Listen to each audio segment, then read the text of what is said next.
My name is Daniel Keyes. I'm a researcher at the Center for Applied Rationality.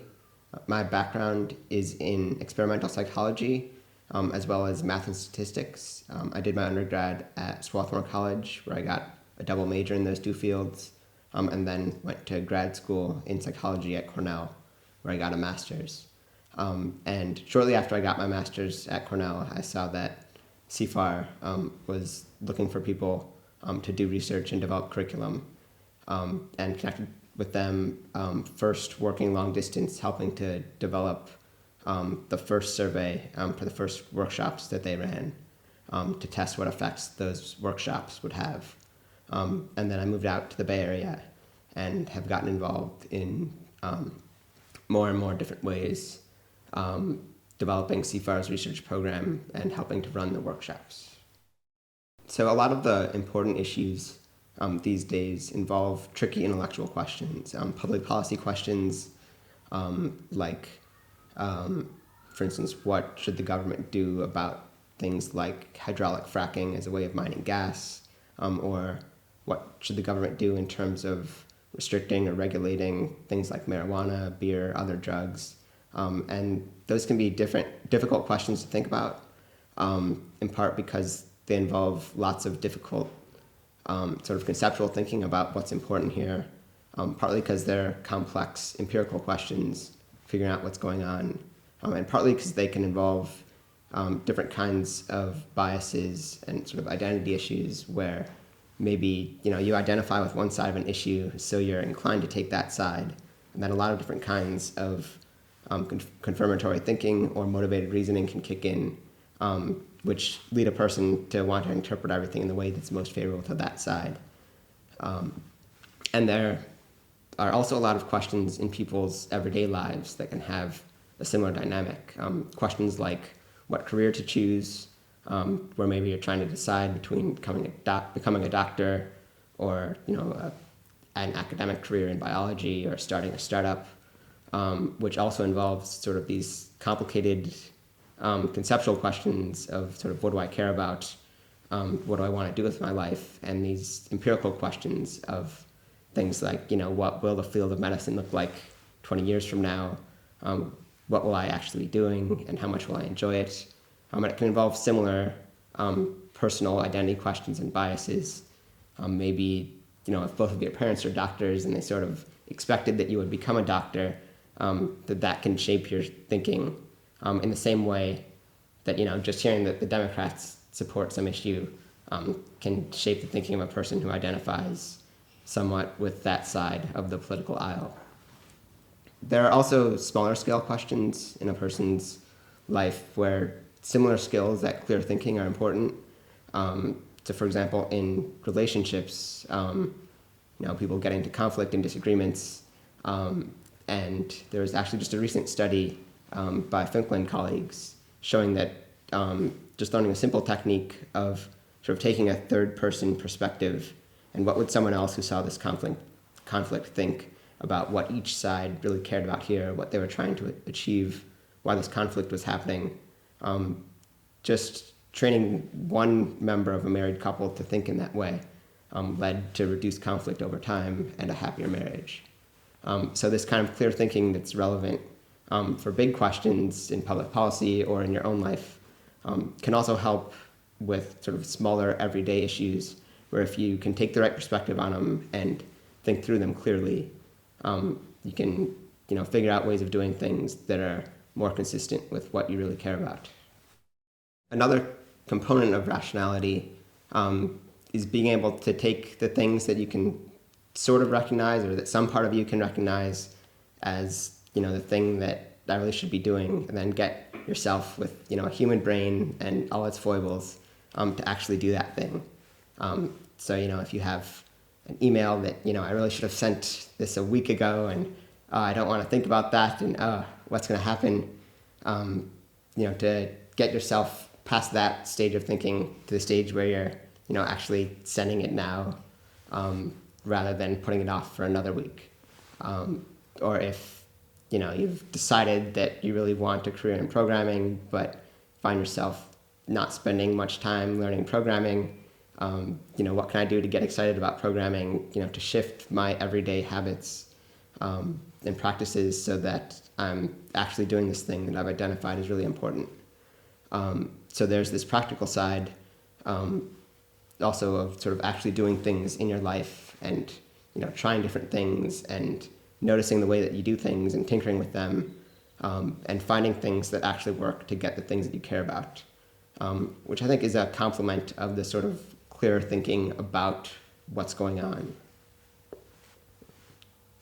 Research on heuristics and biases often takes the approach of looking sort of when everything else is held constant and you change one thing that shouldn't really matter, does that change people's decisions or their judgments in a way that it's not supposed to? So for example, if you've spent the past hour watching a movie and it's kind of boring, you don't think it's going to get any better. But in one possible world, this was a free movie that you've just been watching. And in another possible world, you paid $8 to watch this movie. And the general finding in scenarios like that is that people are more likely to continue watching the movie if they paid money to see it than if they didn't. Even though that money, there's no way that they're getting it back, sort of regardless of whether you continue watching the movie or not, that $8 is gone. So it's what's called a sunk cost. But still, it feels like it's still relevant. And so people might spend another hour, putting more time into that movie, even though it's not going to actually get that money back. So there's a methodological issue with this kind of research, which is that if what's important is the person's experience, after they decide to keep watching the movie or not, and they're making a decision based on that, then the $8 can also have an effect on that experience afterwards. So maybe there's a person, who would spend $8 on the movie, watch it for an hour, decide it's bad, turn it off, and then spend the rest of the evening feeling, kind of a little bad about the fact that they wasted those $8. Whereas if they sat through till the end of the movie, then they'd be fine the rest of the evening and could go on and enjoy themselves. So the cost that was in the past is not completely isolated from a person's future experiences, which means that it's not necessarily totally irrelevant for the decision, which is based in part on a prediction of those future experiences. So what Barry and I focused on in our paper was sort of this issue of the validity of the research and how if you're studying this sort of thing, it's important to look at biases that aren't just based on different future experience, but are actually a decision bias where holding constant also the future experience, people have a bias. And over time, my thinking on this topic has developed to focus more on questions like, imagine that I am that person who spent $8 on this movie, doesn't like the first hour of it, but if I turn it off now, I sort of feel a little bad all evening about having wasted that money. Like, what can I do, so that I don't have to waste this hour watching the movie and I don't spend the whole evening feeling bad?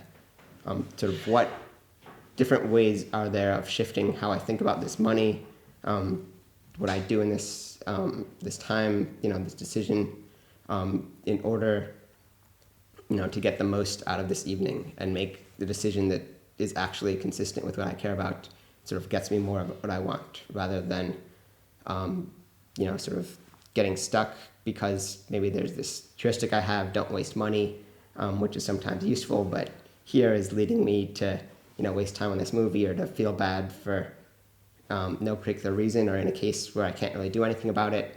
Is there a way that I could shift the way I think about things like this, so that I'm not held back by that heuristic in cases where it's not helpful? So another line of research that Barry Schwartz and some other people have conducted is research into what they call maximizing. So there's the way they think about it, sort of a kind of person who's always trying to choose sort of the best possible option out of the set of options available. So, they go to a restaurant and there's a menu, and sort of it's very important to them to pick the right dish, or a dish, that's especially good out of the various options on the menu. And what they found is that even though this often is effective at leading people to choose, a better dish or a better option out of the set, it also has a lot of potential downsides. So things like spending a lot of time or worry on a decision that's actually not that important. Things like after the fact, after they've made the decision, feeling sort of unsatisfied with it, or regret if it doesn't turn out bad. Whereas people who are more laid back and sort of just want some good meal off the menu, like the dish they choose might not be like objectively quite as good, but they tend to be sort of happier with the decision process and happier with the result afterwards. So actually one of the research projects that I started when I was in graduate school, which did not progress far enough to have like definitive results, is I was wondering, is there a way to get all of the goods here and none of the bads? So is it possible to approach the decision in a way that allows a person to choose, a really good option relative to the set of available options, and to also not waste too much worry and time on less important things, and also to feel okay about it afterwards. And one, sort of suggestive initial finding that I found was sort of based on this theory that in addition to sort of how much you care about choosing the very best option, there's another dimension here, which is sort of a sense of perspective on this decision, sort of an ability to see what's really important here, and that these 20 minutes that I'm spending looking at the menu, wondering, not talking with the people around me, is something that's pretty important in the context of a decision about what to order off of this menu. And so to also be able to take things like that into account. Or, if you're making a decision about a job, maximizers, there's a study suggesting they tend to focus on things like salary, which are really easy and objective to look at and compare. And sort of it's, good to be able to see how important that is to you, but also to think about the other things that are important and to look at them and, maybe to put more effort into figuring out what the atmosphere will be like in the office at the place that you work and how much you'll enjoy working there, in addition to putting the effort into, what exactly is the salary that I can get at these different jobs. My hypothesis was that for people who lack this perspective, then sort of the more laid back, I don't care as much about getting the very best might be nice because they're sort of fairly satisfied however things go. But for people who have this perspective, sort of the maximizing approach might actually help somewhat, in that sort of if you're focusing on the right things, and you have sort of a reasonable approach to trying to optimize them, that might be sort of the very best. Whereas if you're trying to maximize and get the very best thing, but the thing that you're trying to optimize is not actually the thing that's important, then that could be, a pretty big problem. Had sort of an initial study of that, which had sort of a suggestive correlational pattern, but nothing I'm super confident about and nothing that reached the stage of publication before I left the academic path and came to CFAR. Yeah, if I'd stayed on the academic path, I'm pretty sure I would have continued to pursue this line of research. There's some sense in which CFAR is trying to do something similar. It's not in the exact same framework, but sort of trying to look at different ways that people can approach decisions that they make and sort of ways of identifying what's the important consideration here. Is it the amount of money I'm spending? Is it the amount of time I'm spending on this? Is it, the amount of worry and negative feelings that I'm getting from this process, and sort of focus on the important things and think about different ways to approach a decision that will, go really well in terms of the thing that's most important and most relevant for this decision. One line of academic psychology research that strikes me as potentially extremely valuable is Carol Dweck's research on growth mindset. So her research started by looking at school kids and found that students who said things like, oh, I haven't really figured out how to do this kind of problem yet, tended to show much better progress compared to kids who said, oh, I'm really bad at math, or, oh, I'm really smart. So kids in the latter group had what she calls a fixed mindset, where they saw sort of how good they were at this thing as sort of a fixed attribute of themselves. Like, I'm good at this or I'm not. And kids who said, I haven't figured out how to do this kind of problem yet, had what she called the growth mindset, where they sort of thought of how they were at this activity as part of this process of change, where they were continuing to grow and develop.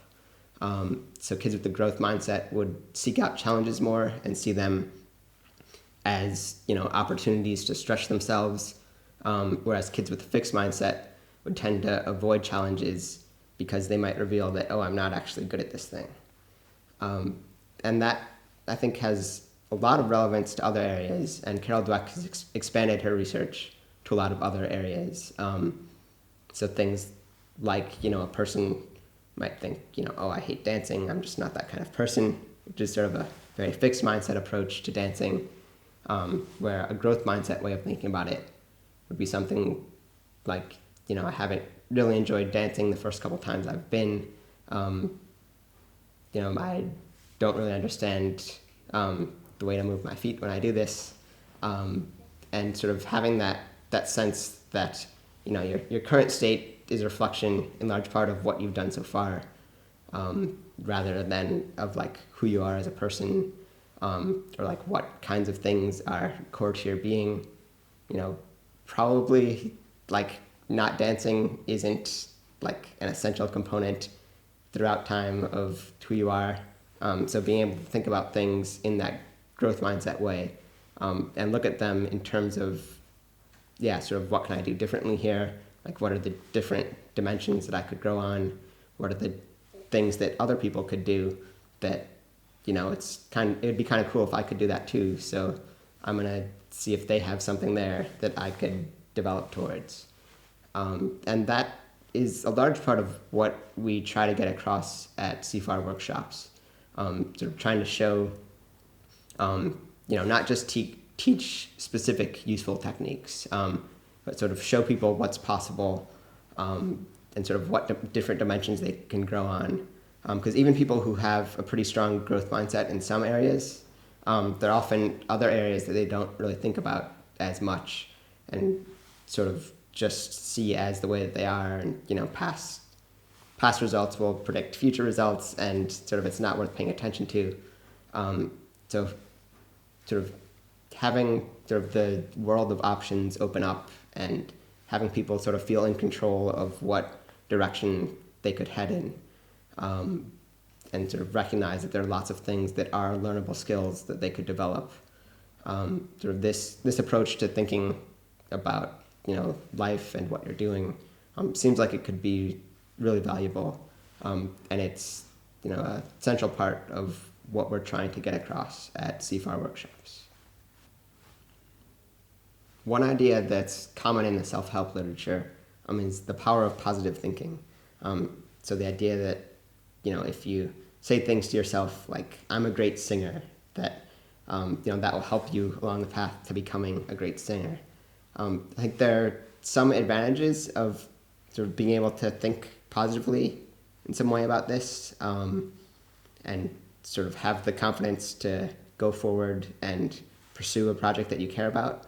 But there are also some risks, especially when you frame things in a way that sort of doesn't feel fully honest with yourself.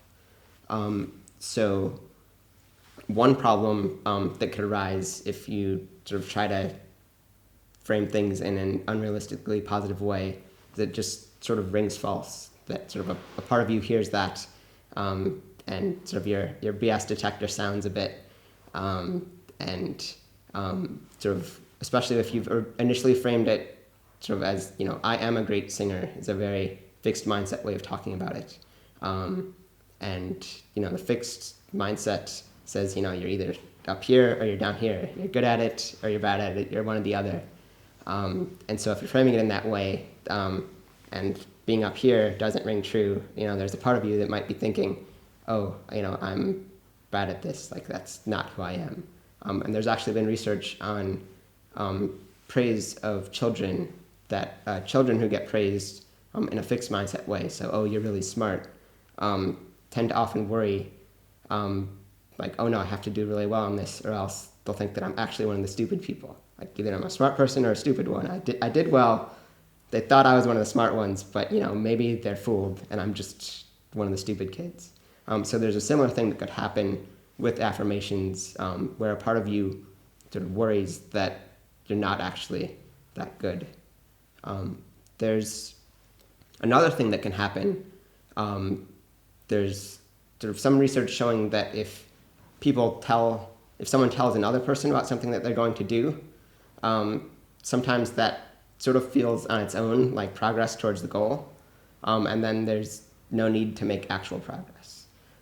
So it's called the goal turnoff effect, where if someone accomplishes a goal they care about, then they stop worrying about further pursuing it. And if people sort of feel like they're on track in making progress towards it, then they also feel a similar way. Like, okay, I don't have to worry about that goal as much. So, telling someone else, oh, I'm going to, write this book, feels almost sort of like writing the book, so people might feel less motivated. And similarly with positive thinking, like, oh, I'm a great author. Like, if you already think of yourself as a great author, you might not feel that motivation to improve. You might sort of feel like you're already there.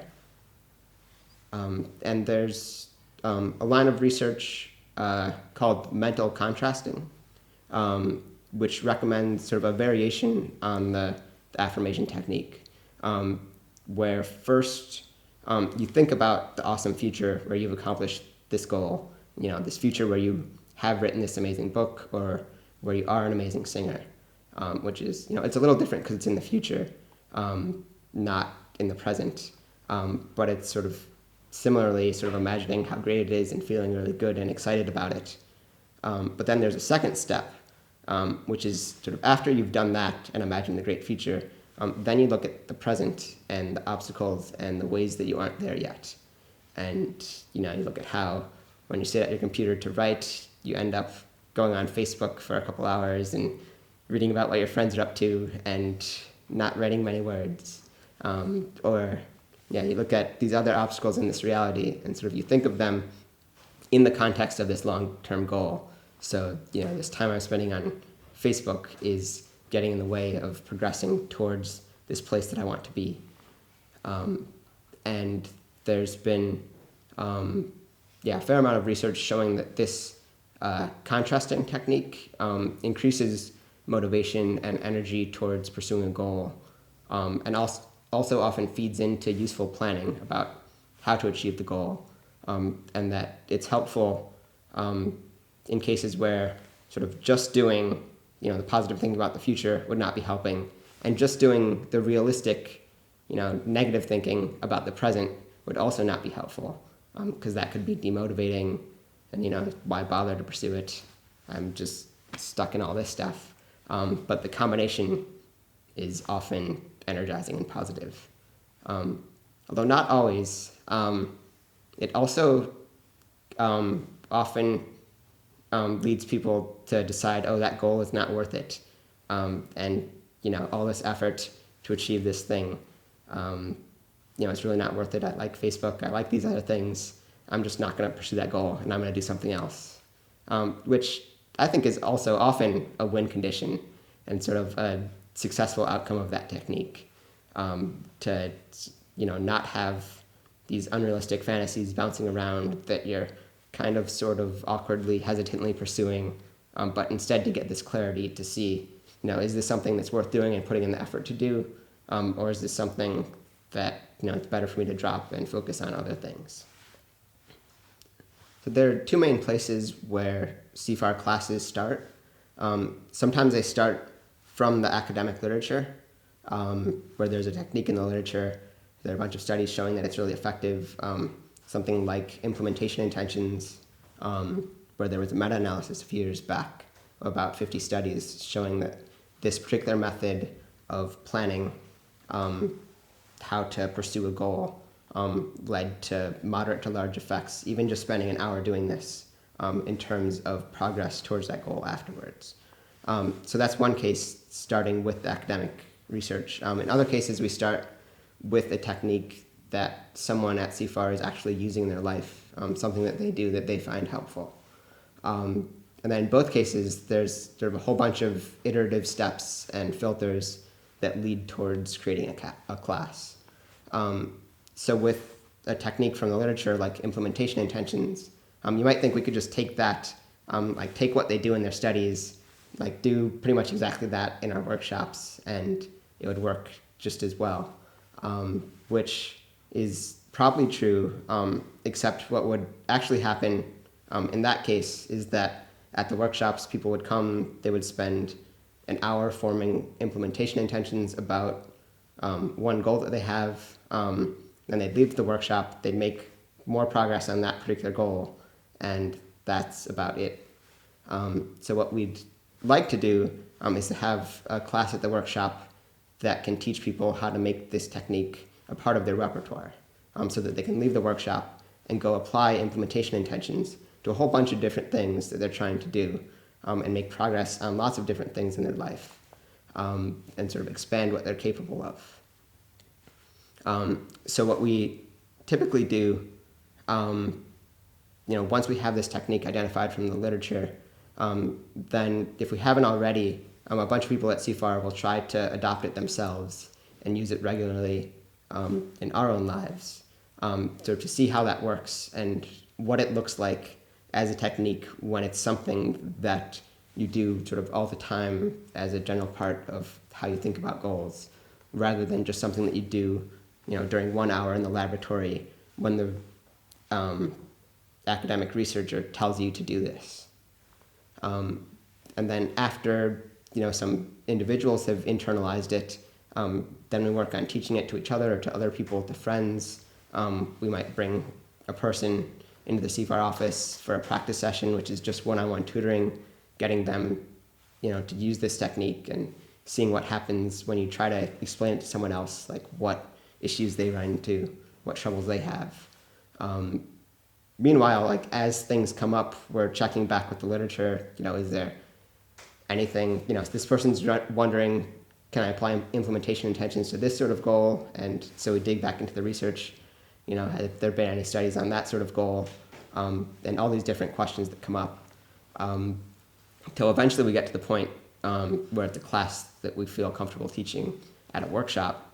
And then we do that. And then during the couple of months after workshop, we do a bunch of one-on-one follow-ups with all the people who attended the workshop, where we get, they get guidance from us in applying all these different things in their life. And we get all this data from them about what it actually looks like after people have taken this class at our workshop, when they go and try to apply it to these different goals in their own life. So that will feed back into the process of creating the class, and figuring out how to master the technique and how to teach it. With some techniques that sort of are more novel and are less directly based in the research, we'll still dig into the research, to try to see if there's anything similar out there, partly to develop hypotheses about, why something works or what different ways we could adapt it and sort of take it in different directions. Is it plausible that this works, or is it not plausible? With techniques that start out as, something that just one person does, like maybe Critch has a way of taking activities that sort of seem kind of boring and uninteresting, but, are also seem to be like really important, and finding a way of making those actually feel interesting and exciting and motivating. So with something like that, we'd also dig into the literature, first trying to see if there's some sort of direct analog already in the research that's been tested, and hopefully works, or if it's been tested and we can see that, oh, this won't work. If there's not a direct analog, then we'll still dig into the research to try to understand better what's going on and get a better model of what might be happening, sort of generate hypotheses about what's actually going on here that we can sort of test out through the curriculum development process. So for the example that I gave about Critch, which was sort of the foundation of our original propagating urges unit, which he developed actually before CFAR existed. And what he noticed was that people would get really excited about what he taught them, and they'd leave with plans to do amazing things with it. But then if you checked in on them several months later, pretty much no one was actually doing it. So what happened in that case is sort of we thought about it a lot more and looked at what could be going on. And sort of we had been thinking about that mostly as sort of variation on reinforcement learning or conditioning, where sort of you can become conditioned to like this task that initially seems kind of boring. But we got a different framing on it. I actually knew of a paper by Carver and Shire on a control systems approach to thinking about motivation, and Critch knew about some neuroscience research that tied into this. And sort of together, we talked about this and came up with a different theory about what was happening that sort of transformed the class and turned it into something that people, after they'd been to the class, they not only loved it immediately, but several months later, they were actually using it and seeming to get some benefit. So basically, we turned that class into something which was sort of primarily about sort of having sort of gut system one knowledge about what the consequences of your actions are. Because the reinforcement, sort of the positive feelings about doing something valuable happen automatically if sort of your mind is fully aware that this is a thing that's valuable. Things like, if you get a paycheck, then opening it and sort of signing it and like, all right, I'm getting some more money. Like it's not because it's exciting to sign your name and write some numbers on a slip of paper. It's because, part of your mind knows that this is connected to having more money, which is connected to these goals that you really care about. And so what we've focused on now in that class is ways of sort of transmitting that information to the parts of you that sort of respond in that positive way so that it gets through. We're trying to do more and more formal research on the effects of our techniques and the effects of our workshops. So obviously you can get a lot of data from talking to people and from seeing how people respond in your workshop and from trying things out yourself. There's also a lot of room for fooling yourself when you're just doing a thing that you want to work and that you hope is working and are just looking to see based on your subjective judgment, is this working? So there right now are two main components of our research program.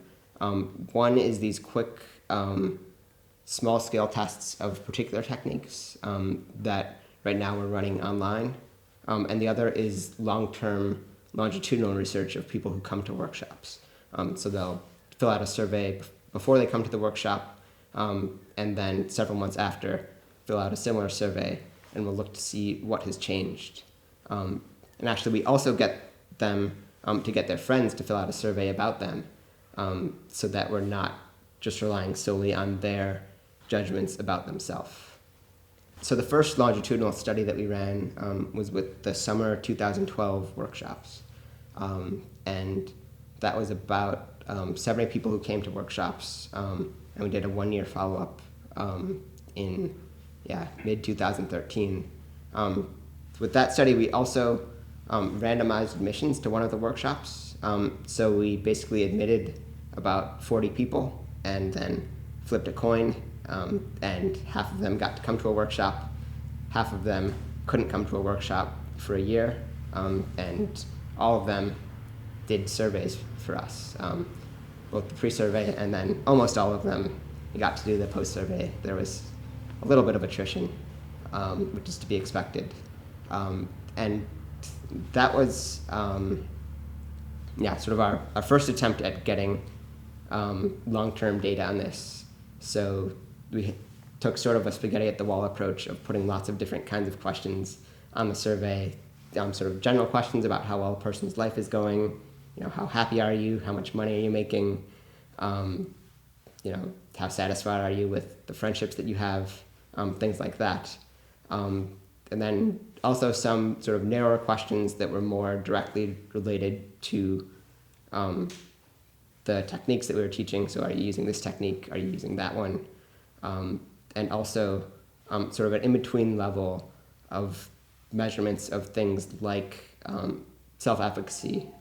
Sort of how much do you feel like you're capable of solving problems that come up?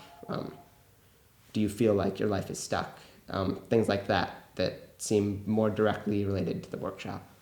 And it's hard to be that confident about the meaning of any of the results that we got because it was a smaller sample size and we had so many questions. So even questions that look like they have an effect, we can't know if that's just because the noise on some questions is bound to be in that direction, or if it's because we're actually having that effect. The things that look most promising, besides like a couple specific techniques that are sort of obvious that people would do more after we taught them, are one is there was a trend towards greater self-efficacy a year later compared with before the workshop. And the other is that there was a drop in neuroticism or like anxiety, or also you could frame that as an increase in emotional stability. Because a fair amount of the material that we cover is sort of about, being comfortable in your own skin and sort of dealing with stress and anxiety in a way that doesn't cause you to lose your head and sort of lets you continue to think clearly, as you're having, some kind of reaction to the things going on around you. We've added more questions about things like that to our most recent surveys, and are still waiting for the follow-up data to come in from those, and have, pared down a range of things that didn't find effects to turn the survey into something that's more manageable for the people who come to the workshops. We're also planning on running more randomized control trials, this time doing them on a smaller scale, and in a more targeted way. So running one-day workshops that are targeted more narrowly on a particular component of what we do. So maybe it'll be, one-day workshop on behavior change and ways of setting goals and forming things like implementation intentions. And then we can look, on that dimension in particular, a few weeks after the workshop, how do people who came to it look different from a randomized group that did not? Because running sort of long-term randomized control trials of the full workshop is something that's pretty expensive and slow to do, and it's hard to do too many of those or to get feedback that's useful for feeding back into the curriculum when it's based on the workshop as it was a year ago. So we're trying to get more of this rapid feedback and iteration based on this objective data, in addition to all that we're learning through more informal channels. In the medium term, we'd also like our research to feed back into the academic conversation, so that it's not just us learning about what techniques have been found to work in academia and then turning them plus our own ideas into our workshop, but also as we test things and find new things that work that maybe aren't that well understood yet by academia, to work with professors and graduate students and people inside academia to test those to the standards of academic journal articles and collaborate to get that published and feed into that conversation and sort of get more people thinking about this question of not just like what particular biases do people have, and not just what interventions can you do in an hour in the lab that will lead people to make better decisions or show some kind of improvement, but also, what things can you do to train a person so that they'll adopt this new way of thinking or this new technique as part of what they do regularly, and will continue to show these higher levels of performance or better decisions month afterwards. The website Less Wrong is sort of a big group blog or forum thing where a bunch of people who are interested in rationality come together and talk about it, and there are sort of a bunch of articles on how to think clearly and notice your biases and think better, which I love. And one thing in particular that I love about it is that each year there's this massive survey which one of the users of the site, Yvain, runs, where these days about 1,500 people who use the site fill out this survey about their thinking about various things. And the past 2 years, CFAR has been able to put a few questions on that survey and see what the results are. So to get data from sort of this very large group of people who are interested in this project of becoming more rational and have done sort of a diverse set of things in that direction. So on the 2012 survey, which was done at the end of 2012, we included a few questions about standard biases from the academic literature or errors, so things like the anchoring effect or sort of misunderstanding the law of large numbers. And the general pattern that we found across 5 of these questions was that people who used the website Less Wrong still did show the standard biases that are found in the literature, but the effect was significantly weaker. So they had less of the bias than the people in the original published studies did.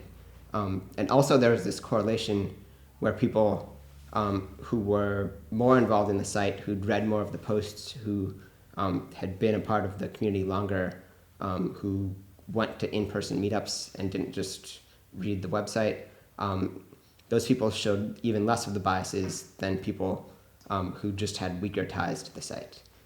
So that's some suggestive evidence that it may be possible for people to improve their thinking on these sorts of questions and sort of to learn ways to think more clearly that allow them to avoid some of the standard biases in the literature. Although, of course, it is just correlational results. It could be that people who already were good at avoiding these things, like the site especially, or that some people had heard about them before. So we can't be that confident, but it's at least sort of a cause for optimism about the possibilities of developing rationality.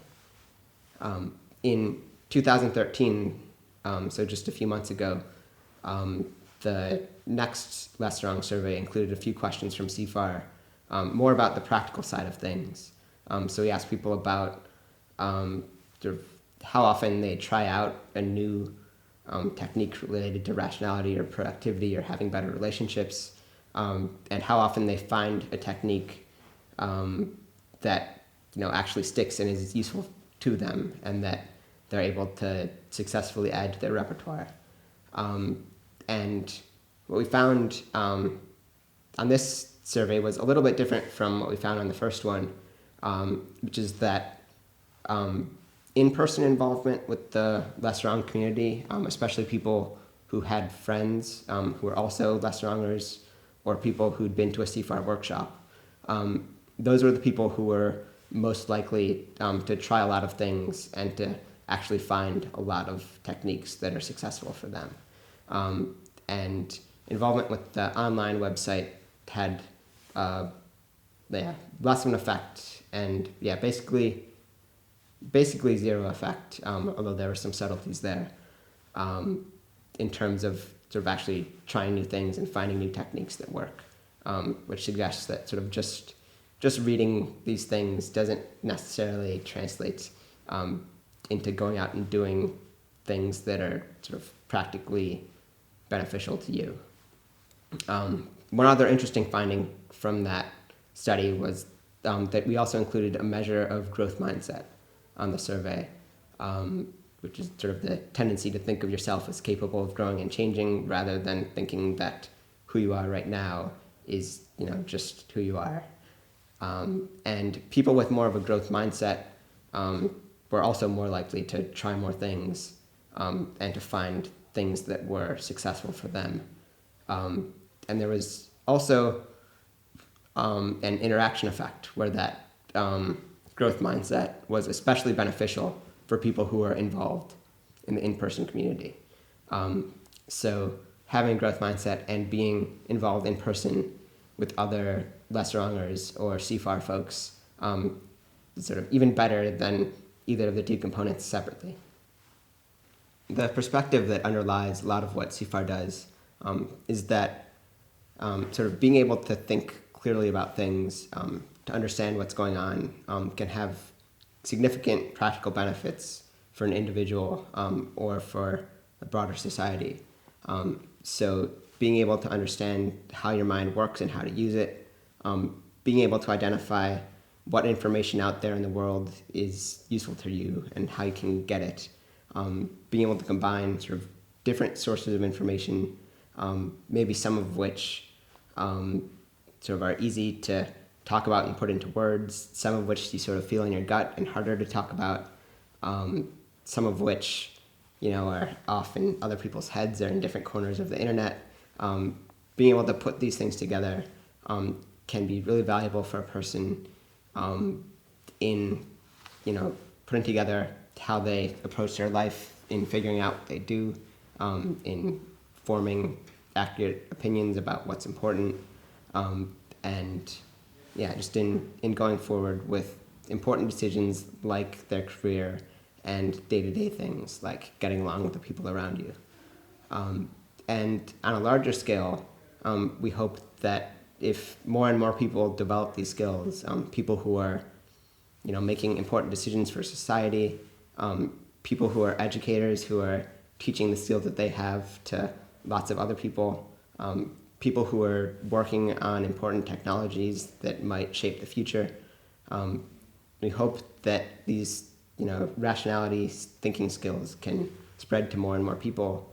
And so right now, we're going, as much as we can through sort of a rigorous process of sorting through the different possible skills and identifying which ones really work, which ones, stand up to rigorous research, which ones do people seem to actually make use of once you teach them to the person and let them loose into their own everyday life. So we'd like to develop this art of human rationality so that over time more and more people will actually have these skills and will be able to put them to good use in their own lives and in the broader society. One shift in thinking that I've had from being involved with CFAR is seeing more and more things in terms of information and what I learned from them.